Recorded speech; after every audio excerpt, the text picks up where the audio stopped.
નમસ્કાર, હું Janak Dave. Full stop news analysis પ્રોગ્રામમાં આપનું સ્વાગત છે. યુપીએસસી દેશની સૌથી પ્રતિષ્ઠિત પરીક્ષા ગણાય છે. આ પરીક્ષા પાસ કરનારી વ્યક્તિઓને દેશની સિસ્ટમમાં મહત્ત્વની જવાબદારી સોંપવામાં આવે છે. જનતાની અપેક્ષાઓ અને આકાંક્ષાઓ પાર પડશે કે નહીં એનો આધાર આ અધિકારીઓની પ્રામાણિકતા પર રહેલો છે.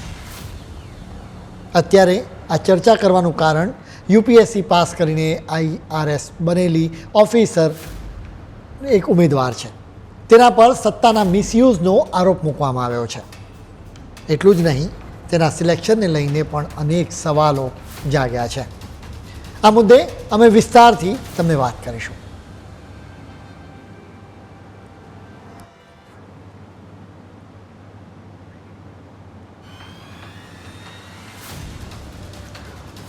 ઉપરાંત આજે અમે યુપીએસસી પરીક્ષાઓ માટેની તૈયારીઓ કરાવતી કોચિંગ સંસ્થાઓની પણ જાણકારી આપીશું. કેન્દ્ર સરકારે આવી સંસ્થાઓની વિરુદ્ધ શું પગલાં લીધા એ પણ અમે તમને જણાવીશું.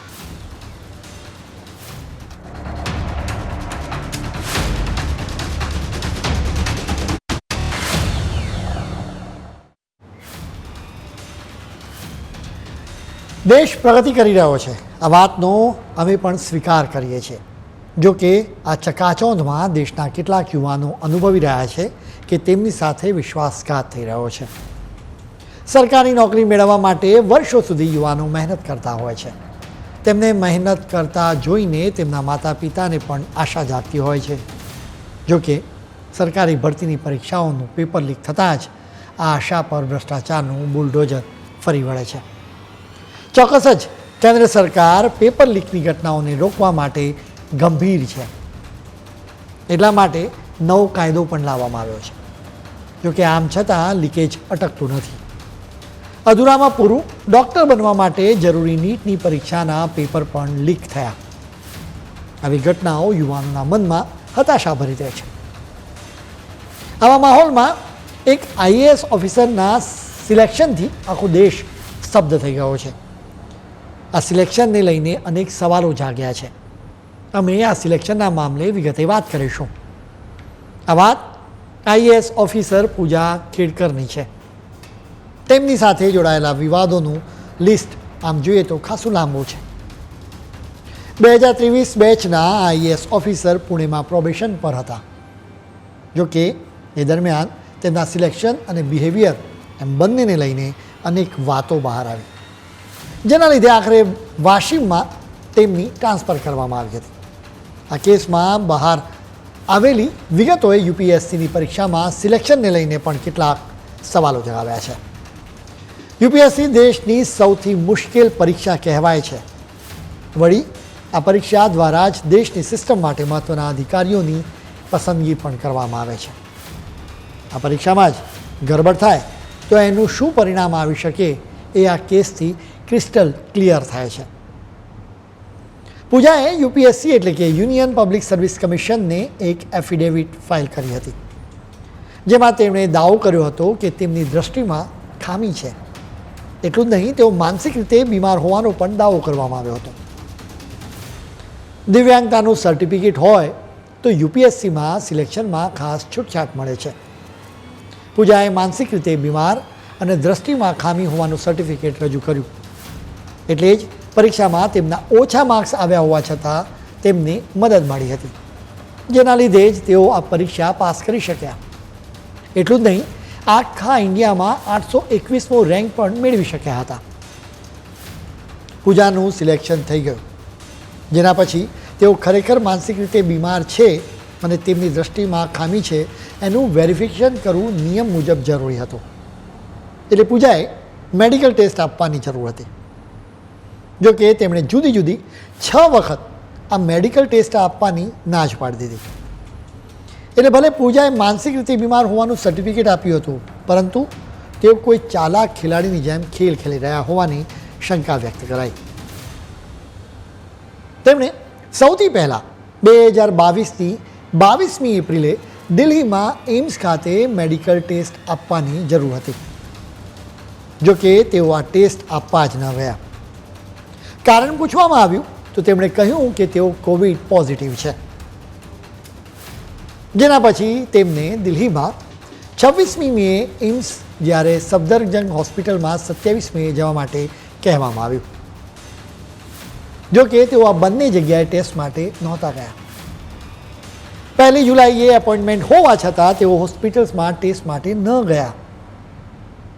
આ ઉપરાંત તેમને પૂછવામાં આવ્યું કે તેઓ ક્યારે મેડિકલ ટેસ્ટ આપવા માટે તૈયાર થશે.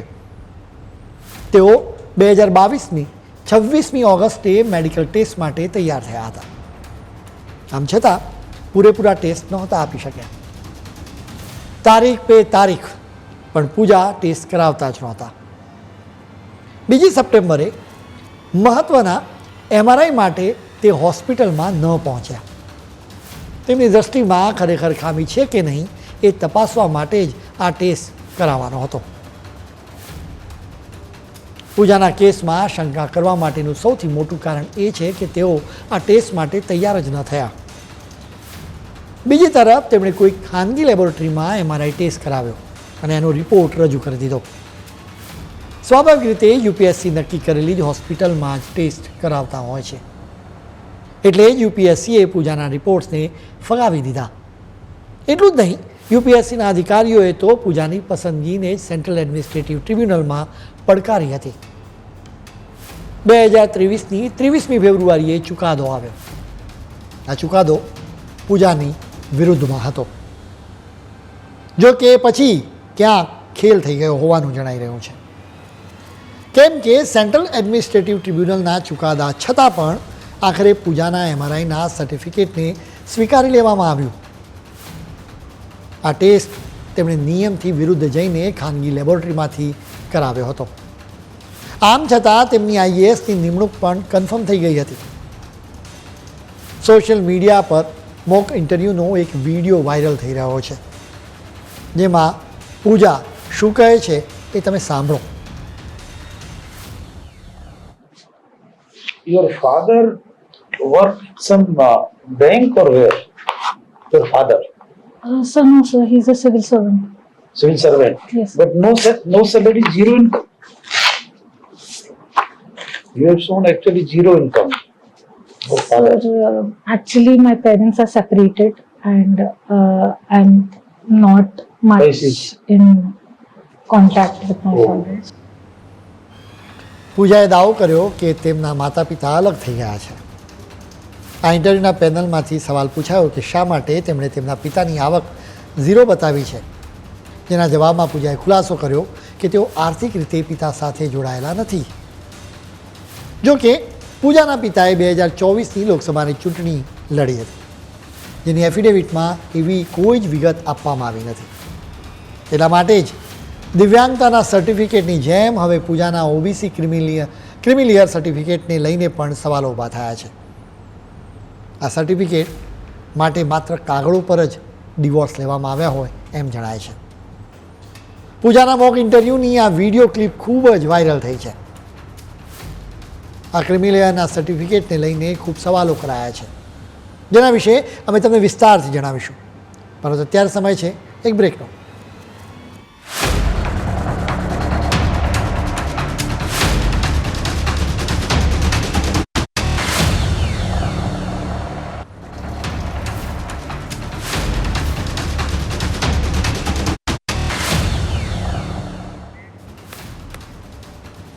બ્રેક બાદ આપનું સ્વાગત છે. IAS તરીકેના પૂજા ખેડકરના સિલેક્શનને લઈને અનેક સવાલો જાગ્યા છે. સ્વાભાવિક રીતે UPSCના બીજા ઉમેદવારો આ મામલે તપાસની માંગણી કરી રહ્યા છે. દિવ્યાંગતાના સર્ટિફિકેટ સિવાય પૂજાના OBC નોન ક્રિમિલિયરના સ્ટેટસને લઈને પણ ખૂબ વિવાદ જાગ્યો છે. RTI એક્ટિવિસ્ટ વિજય કુંભાર આ વિવાદ બહાર લાવ્યા છે. સામાન્ય રીતે કોઈ વ્યક્તિના માતા પિતાની વર્ષની કુલ આવક 8 લાખથી ઓછી હોય તો તેને OBC નોન ક્રિમિલિયર સ્ટેટસ મળે છે. પૂજાને આ સ્ટેટસ મળ્યું છે, જેના કારણે જ તેમના સિલેક્શનમાં ગરબડની શંકા વધુ મજબૂત થાય છે. પૂજા ખેડકરના પિતા દિલીપ ખેડકર મહારાષ્ટ્ર પોલ્યુશન કંટ્રોલ બોર્ડના સિનિયર ઓફિસર હતા. તેમણે વંચિત બહુજન અઘાડીની ટિકિટ પરથી 2024ની લોકસભાની ચૂંટણી લડી હતી. હવે લોકસભાની ચૂંટણી લડવા માટે સ્વાભાવિક રીતે ઉમેદવારે તમામ વિગતો આપવી પડે. પોતાની સંપત્તિની વિગતો પણ આપવી પડે. દિલીપ ખેડકરે પણ સંપત્તિની વિગતો આપી હતી. દિલીપ ખેડકરે પોતાના 40 કરોડથી વધુ સંપત્તિ હોવાનો એમને દાવો કર્યો હતો. તેમણે વાર્ષિક આવક 49 લાખ રૂપિયા બતાવી છે. એટલું જ નહીં, તેમની પાસે 110 એકરની ખેતીલાયક જમીન પણ છે. તેમની પાસે અનેક દુકાનો અને 7 એપાર્ટમેન્ટ્સ પણ છે. ઉપરાંત પૂજાના માતા પિતા પાસે 900 ગ્રામ સોનું, હીરા, 17 લાખ રૂપિયાની સોનાની એક ઘડિયાળ, 4 કાર, 2 પ્રાઇવેટ લિમિટેડ કંપનીઓમાં ભાગીદારી અને એક ઓટોમોબાઈલ કંપની છે. પૂજાની પોતાની જ સંપત્તિ 17 કરોડ રૂપિયાની છે. આ વિગતો બહાર લાવનાર આરટીઆઈ એક્ટિવિસ્ટ વિજય કુંભાર શું કહે છે એ તમે સાંભળો. ये सारी इंफॉर्मेशन पब्लिक डोमेन में है. पूजा उनका जो बिहेवियर सामने आया उसके बाद मैंने उनकी छानबीन की. जो पब्लिक डोमेन में डॉक्यूमेंट्स है उसके, और उसका मैंने मतलब निकाला और उसमें से ये सामने आया कि या तो उनका क्रिमिनल सर्टिफिकेट गलत है या तो उन्होंने जो जानकारी उनके पिताजी ने दी है एफिडेविट में वो गलत है. लैविश लाइफस्टाइल है तो इनको किसी ओबीसी का या किसी दिव्यांग का हक छीनने का कोई अधिकार नहीं, और वो भी झूठे डॉक्यूमेंट सबमिट करके. तो इसकी पूरी इंक्वायरी होनी चाहिए और सब पर कार्रवाई होनी चाहिए. વિજય કુંભારે કહ્યું કે પૂજાએ મેરિટ ધરાવતા એક ઉમેદવારનું સ્થાન લઈ લીધું છે. જો કે પૂજાના વિવાદોનું લિસ્ટ આટલેથી પૂરું નથી થતું. પુણેમાં તેમના પ્રોબેશન પીરિયડ દરમિયાન તેમણે અનેક ખોટી માંગણીઓ કરી હતી. તેમણે ઓફિશિયલ કાર, રહેવા માટે જગ્યા, ઓફિસમાં એક ચેમ્બર અને વધારાના સ્ટાફ મેમ્બર્સની પણ માંગણી કરી હતી. પ્રોબેશન પર રહેલો અધિકારી આ ડિમાન્ડ ન કરી શકે. તો એ વાતની છે કે નિયમોથી વિરુદ્ધ જઈને તેમણે કેટલીક સુવિધાઓ પણ મેળવી. જેમ કે તેમણે તેમની પ્રાઇવેટ ઓડી કાર પર એક સ્ટીકર લગાવ્યું હતું જેમાં લખવામાં આવ્યું હતું કે મહારાષ્ટ્ર સરકાર. એટલું જ નહીં, તેમણે તેમની આ પ્રાઇવેટ કાર પર સરકારી લાલ ભૂરી બત્તીનો પણ ઉપયોગ કર્યો હતો. તેમણે વીઆઈપી નંબર પ્લેટ્સનો પણ ઉપયોગ કર્યો હતો. પૂજાની માંગણીઓથી પુણેના જિલ્લા કલેક્ટર અકળાયા હતા. પૂજા આસિસ્ટન્ટ કલેક્ટરનો ચાર્જ સંભાળે એના પહેલાં જ તેમણે અલગ ઘર અને કાર આપવા કલેક્ટરને કહ્યું. વાત આટલેથી પૂરી નથી થતી. પુણેના એડિશનલ કલેક્ટર અજય મોરે કોઈ કારણસર ઓફિસની બહાર ગયા હતા. પૂજા એ સમયે મોરેની ઓફિસનો ઉપયોગ કરતા પણ જોવા મળ્યા. હદ તો એ વાતની છે કે તેમણે ઓફિસમાંથી ફર્નિચર પણ હટાવી દીધું અને લેટર હેડ્સની માંગણી કરી. વાસ્તવમાં 24 મહિનાના પ્રોબેશન પર રહેલા જુનિયર અધિકારીઓને આ અધિકાર હોતા જ નથી. કેટલાક મીડિયા રિપોર્ટ્સમાં દાવો કરાયો છે કે પૂજાની માંગણીઓ સ્વીકારવા માટે તેમના પિતાએ અધિકારીઓ પર દબાણ કર્યું હતું. પૂજાના પિતા નિવૃત્ત સરકારી અધિકારી હોવાથી તેમની પહોંચ હતી. જોકે આશ્ચર્યની વાત એ છે કે પૂજાએ મોક ઇન્ટરવ્યૂમાં કહ્યું હતું કે તેઓ તેમના પિતાની સાથે આર્થિક રીતે જોડાયેલા નથી. પૂજાની માંગણીઓથી સ્થાનિક વહીવટીતંત્ર અકળાઈ ગયું હતું. આખરે પુણે કલેક્ટર સુહાસ દિવાસે રાજ્યના મુખ્ય સચિવને એની જાણ કરી હતી. સત્તાનો દુરુપયોગ કરવા બદલ પૂજાની પુણેથી વાશિમમાં ટ્રાન્સફર કરવામાં આવી હતી. હિન્દુસ્તાન ટાઈમ્સે સોર્સિસને ટાંકીને જણાવ્યું છે કે તેમની ટ્રાન્સફર્સના 2 દિવસ પછી પ્રાઇમ મિનિસ્ટર ઓફિસે પુણેના કલેક્ટર પાસેથી આ મામલે રિપોર્ટ માંગ્યો હતો. હવે પૂજાના મામલે આખરે એક્શન લેવામાં આવી શકે છે. Lal Bahadur Shastri national academy of administration પણ એક્શન મોડમાં છે. મસૂરી સ્થિત આ સંસ્થા યુપીએસસીના પસંદગી પામેલા ઉમેદવારોને તાલીમ આપે છે. આ સંસ્થાએ પણ પૂજાના મામલે રાજ્ય સરકાર પાસેથી રિપોર્ટ માંગ્યો છે. આ સંસ્થા એના પછી યુપીએસસીને ફાઇનલ રિપોર્ટ સોંપશે.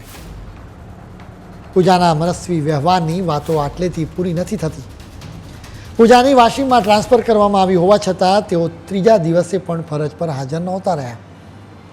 વાશિમના જિલ્લા કલેક્ટર ભુવનેશ્વરીએ કહ્યું હતું કે અમને રાજ્ય સરકારનો આદેશ મળ્યો છે, પરંતુ પૂજા હજુ સુધી ફરજ પર જોડાયા નથી. તેમણે મારો કે વહીવટીતંત્રમાં બીજા કોઈ પણ અધિકારીનો સંપર્ક કર્યો નથી. આવી વિગતો બહાર આવ્યા બાદ આખરે પૂજા ફરજ પર જોડાયા હતા. પૂજાની વિરુદ્ધ તપાસ શરૂ થઈ ગઈ છે. કલેક્ટર ઓફિસમાંથી એક પ્રાથમિક રિપોર્ટ તૈયાર કરવામાં આવ્યો છે. જેમાં પૂજા તેમજ પુણે કલેક્ટરની ઓફિસના એક અધિકારી વચ્ચેના વોટ્સએપ મેસેજીસના સ્ક્રીનશોટનો પણ ઉલ્લેખ છે. જોકે આ અધિકારીનું નામ જાહેર કરવામાં આવ્યું નથી. પૂજાએ રહેવા માટે ઘર, કાર અને કેબિનની માંગણી કરી હતી. 23મીએ અકળાઈને પૂજાએ આ અધિકારીને મેસેજ મોકલ્યો હતો કે એકોમોડેશન, ટ્રાવેલ અને કેબિન વગેરે વિશે કોઈ અપડેટ છે. અધિકારી દ્વારા કોઈ જવાબ ન આપવામાં આવ્યો. બીજા દિવસે પૂજાએ મેસેજ મોકલ્યો, પ્લીઝ જવાબ આપો, એ જરૂરી છે. અધિકારીએ લખ્યું કે ગુડ મોર્નિંગ, તમે આવશો એટલે અમે ચેક કરીશું. આ તબક્કે પૂજા અકળાઈ ગયા. તેમણે મેસેજ મોકલ્યો કે હું માનું છું કે હું જોડાઈ જાઉં એ પહેલાં જ તમારે એની વ્યવસ્થા કરી દેવી જોઈએ. મારે એને અનુરૂપ ઘણું બધું પ્લાનિંગ કરવાનું છે. પૂજા ખેડકરના સિલેક્શનની પ્રક્રિયામાં ગરબડને આપણે ભૂલી જઈએ તો પણ તેમનો વ્યવહાર એક આઈએએસ ઓફિસર તરીકે જરાય શોભતો નથી. તેમના પર મુકાયેલા તમામ આરોપોની પૂરેપૂરી તપાસ થવી જોઈએ. એક સજ્જડ દાખલો બેસાડવો જોઈએ, જેથી યુપીએસસીની પરીક્ષા માટે તૈયારી કરી રહેલા યુવાનોના મનમાં કોઈ પણ પ્રકારની શંકા ન રહે. હવે અમે યુપીએસસીની પરીક્ષા માટે તૈયારીઓ કરાવવાનો દાવો કરતા કોચિંગ સેન્ટરના કૌભાંડો વિશે જણાવીશું. પરંતુ અત્યારે સમય છે વધુ એક બ્રેકનો.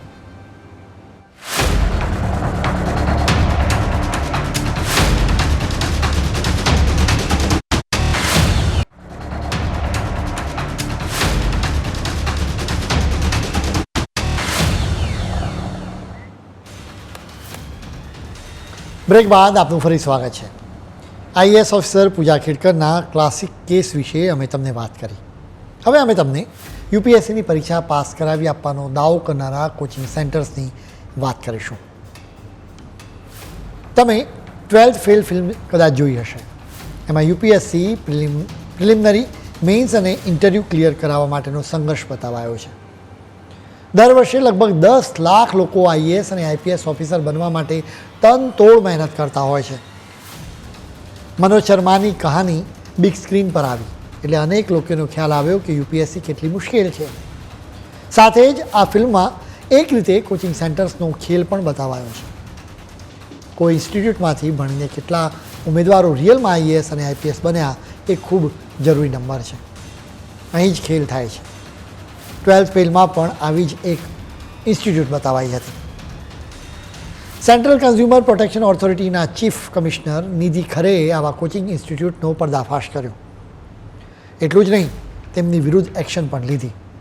તેમણે કોચિંગ માફિયાઓને દંડ ફટકાર્યો, જેનાથી આખી કોચિંગ ઇન્ડસ્ટ્રીમાં ખળભળાટ મચી ગયો હતો. સેન્ટ્રલ કન્ઝ્યુમર પ્રોટેક્શન ઓથોરિટી વાસ્તવમાં કેન્દ્ર સરકારની ખૂબ જ સારી પહેલ છે. ગ્રાહકોના પ્રોટેક્શન માટે જ આ ઓથોરિટી બનાવાઈ છે. ગ્રાહક પંચ વિશે તમને ખ્યાલ હશે. જોકે ગ્રાહકોના એક વર્ગને પ્રોટેક્ટ કરવા માટે આ ઓથોરિટીની રચના કરવામાં આવી છે.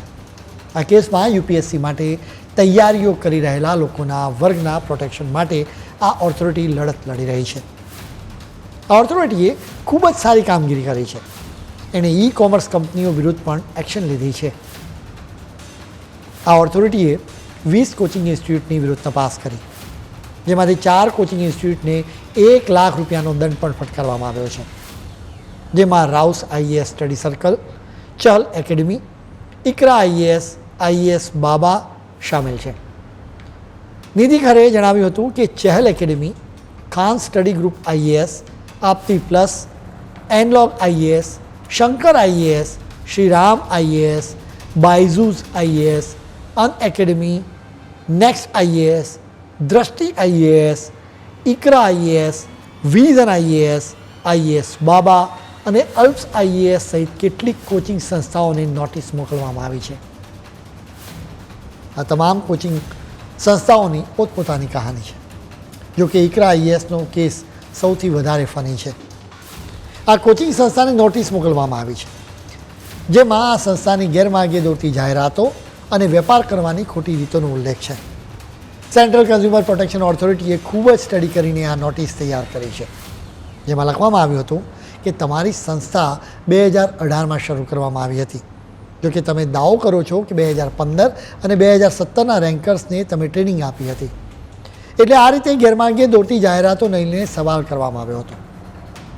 આ નોટિસમાં ઇકરાના દાવાને લઈને પણ સવાલ કરવામાં આવ્યો છે. ઇકરા તેની જાહેરાતોમાં દાવો કરે છે કે તેની પાસે બેસ્ટ ફેકલ્ટી છે. નોટિસમાં સવાલ પૂછવામાં આવ્યો કે તમે કેવી રીતે કહી શકો કે તમારી પાસે બેસ્ટ ફેકલ્ટી છે. ઇકરાએ એનો ફરી જવાબ આપ્યો હતો. ઇકરાએ કહ્યું કે અમે ગૂગલ રેટિંગના આધારે કહીએ છીએ કે અમારી ફેકલ્ટી બેસ્ટ છે. ગૂગલ પર 5માંથી 4.6 રેટિંગ છે. અત્યારના સમયમાં ગૂગલ પર વ્યૂઝ અને લાઇક્સ ખરીદવામાં આવે છે, ત્યારે રેટિંગ પર કેટલો ભરોસો કરી શકાય અને એના આધારે પોતાની ફેકલ્ટી બેસ્ટ ગણાવતી સંસ્થા પર કેવી રીતે ભરોસો કરી શકાય? આ કોચિંગ સેન્ટર્સનો આખો ખેલ જાહેરાતોનો હોય છે, જેમાં તેઓ લોકોને ગેરમાર્ગે દોરે છે. વાસ્તવમાં આ સંસ્થાઓ બતાવવાની કોશિશ કરે છે કે તેમની સંસ્થામાંથી અનેક ઉમેદવારોએ યુપીએસસીની પરીક્ષા અને ઇન્ટરવ્યૂઝ પાસ કર્યા છે. તેઓ જાહેરાતોમાં પણ એનો દાવો કરે છે. આ સંબંધમાં અમે 2022ના વર્ષનું ઉદાહરણ આપીશું. એ વર્ષમાં 933 ઉમેદવારોએ યુપીએસસીની પરીક્ષા અને ઇન્ટરવ્યૂઝ પાસ કર્યું હતું. જો કે માત્ર 10 કોચિંગે જ જાહેરાતોમાં 3507 સફળ ઉમેદવારો ગણાવ્યા હતા. જેમ કે બાજીરાવ એન્ડ રેડ્ડીએ દાવો કર્યો કે તેમને ત્યાંથી 617 ઉમેદવારો પાસ થયા હતા, જ્યારે શંકર આઈએએસમાંથી 336, ચહલ એકેડેમીમાંથી 352, ઓપ્ટી પ્લસમાંથી 150, અનલોગ આઈએએસમાંથી 64, બાયઝૂસમાંથી 266, નેક્સ્ટ આઈએએસમાંથી 624, દ્રષ્ટિ આઈએએસમાંથી 216, કેએસજી ખાન સ્ટડીમાંથી 682 અને શ્રીરામ આઈએએસમાંથી 200 ઉમેદવાર પાસ થયા હોવાનો દાવો કરવામાં આવ્યો હતો. યુપીએસસીમાંથી 933 ઉમેદવારોની પસંદગી થઈ હોય ત્યારે માત્ર 10 કોચિંગ સેન્ટરો કેવી રીતે બતાવી શકે કે તેમને ત્યાંથી ટ્રેનિંગ લઈને 3507 લોકો પાસ થયા છે? સેન્ટ્રલ કન્ઝ્યુમર પ્રોટેક્શન ઓથોરિટીએ આ જ સવાલ કર્યો હતો. હવે આ સંસ્થાઓએ જવાબ આપ્યો કે અમે ઓલ કોર્સિસમાંથી સફળ ઉમેદવારો બતાવીએ છીએ. એટલે ફરી સવાલ પૂછવામાં આવ્યો હતો કે યુપીએસસી સિવાય તમે કયા કોર્સિસ ભણાવો છો અને એમાં સફળ થયેલા લોકોને શા માટે યુપીએસસી ક્લિયર કરનારો ગણાવો છો? જેનો પણ એક મજેદાર જવાબ મળ્યો હતો. આ 10 કોચિંગ સંસ્થાઓમાંથી કેએસજી ખાન સ્ટડીએ સૌથી વધુ 682 ઉમેદવારો માટે દાવો કર્યો હતો. આ સંસ્થાને સવાલ કરાયો કે તમે આ નંબર્સ કેવી રીતે જાહેરાતોમાં આપ્યો? જવાબમાં આ સંસ્થાએ કહ્યું કે આ 682માંથી 673 ઉમેદવારો તો માત્ર મોક ઇન્ટરવ્યૂના છે. મોક એટલે કે પ્રેક્ટિસ માટેના નકલી ઇન્ટરવ્યૂ. બીજા 9 ટેસ્ટ સિરીઝ કે જનરલ સ્ટડીઝના છે. આ કોચિંગ સંસ્થાઓની જાહેરાતો જોઈને સામાન્ય લોકો એમ જ માને કે આ સંસ્થાઓમાંથી ભણીને જ યુપીએસસી ક્લિયર કરી શકાય છે. આવી સંસ્થાઓમાં ભણવા જાય એના પછી ગરબડનો ખ્યાલ આવે. જો કે ત્યાં સુધીમાં 1-2 વર્ષ બરબાદ થઈ જાય ચૂક્યા હોય છે. સાથે જ માતા પિતાના રૂપિયા પણ વેડફાઈ જાય છે. મોટા ભાગની કોચિંગ સંસ્થાઓ મોક ઇન્ટરવ્યૂમાં પાસ થનારા ઉમેદવારોની સંખ્યા જાહેરાતોમાં આપે છે. હવે આ કોચિંગ સંસ્થાઓનો ખેલ સમજવો જરૂરી છે. આ લોકો પ્રિલિમિનરી અને મેઇન્સ ક્લિયર કરનારાઓ પર વધારેમાં વધારે ફોકસ કરે છે. કેટલીક સંસ્થાઓ તો રહેવાની અને જમવાની પણ વ્યવસ્થા કરે છે, જેમાં પણ મેક્સિમમ ફોકસ મેઇન્સ ક્લિયર્સ કરવાના ઉપર હોય છે. કેમ કે મેઇન્સ ક્લિયર હોય તો ઇન્ટરવ્યૂ ક્રેક કરીને સિલેક્શનના ચાન્સીસ વધી જાય. મેઇન્સ ક્લિયર કરનારાઓ માટે આ લોકો મોક ઇન્ટરવ્યૂઝની વ્યવસ્થા કરે છે, જેની પેનલમાં નિવૃત્ત સરકારી અધિકારીઓ હોય છે. હવે આવા લોકોને અત્યારની યુપીએસસીની એક એક્ઝામ વિશે કેટલું નોલેજ હોય છે એ એક સવાલ હોય છે. એ સિવાય મોક ઇન્ટરવ્યૂઝમાં યુનિવર્સિટીઓના પ્રોફેસર્સ હોય છે. આ પ્રોફેસર્સને તેમના ક્ષેત્રનું ભરપૂર નોલેજ હોય, પરંતુ બીજા ક્ષેત્રના નોલેજનું શું? એટલે આ રીતે મેઇન્સ ક્લિયર કરનારાઓની મોક ઇન્ટરવ્યૂ કરાવવામાં આવે છે. મોક ઇન્ટરવ્યૂ માટે ખૂબ રૂપિયા વસૂલવામાં આવે છે. એટલે જ તો ઓનલાઈન ટ્રેનિંગ આપતી સંસ્થાઓ પણ હવે મોક ઇન્ટરવ્યૂઝ ઓફલાઈન કરાવે છે, જેના માટે 5 સ્ટાર હોટલમાં વ્યવસ્થા કરાય છે. આ મોક ઇન્ટરવ્યૂઝમાં પાસ થનારા ઉમેદવારોની સંખ્યા જાહેરાતમાં અપાય છે. એક રીતે ગેરમાર્ગે દોરવામાં આવે છે. લોકોને એમ લાગે કે આટલી સંખ્યામાં લોકોએ જે તે સંસ્થાઓમાંથી ભણીને યુપીએસસીની પરીક્ષાના તમામ તબક્કા પસાર કર્યા છે. હવે આવા ખોટા દાવાઓ કરતી સંસ્થાઓની વિરુદ્ધ પગલાં લેવામાં આવી રહ્યા છે. વિદ્યાર્થીઓની આશા અને ભવિષ્યની સાથે આ પ્રકારનો ખેલ બંધ થવો જોઈએ. એટલે જ સેન્ટ્રલ કન્ઝ્યુમર પ્રોટેક્શન ઓથોરિટીની કામગીરી ખરેખર બિરદાવવા લાયક છે. ખેર, આજના બુલેટિનમાં આટલું જ. કાલે ફરી નવા મુદ્દાઓ સાથે મળીશું. ત્યાં સુધી મને રજા આપશો. નમસ્કાર.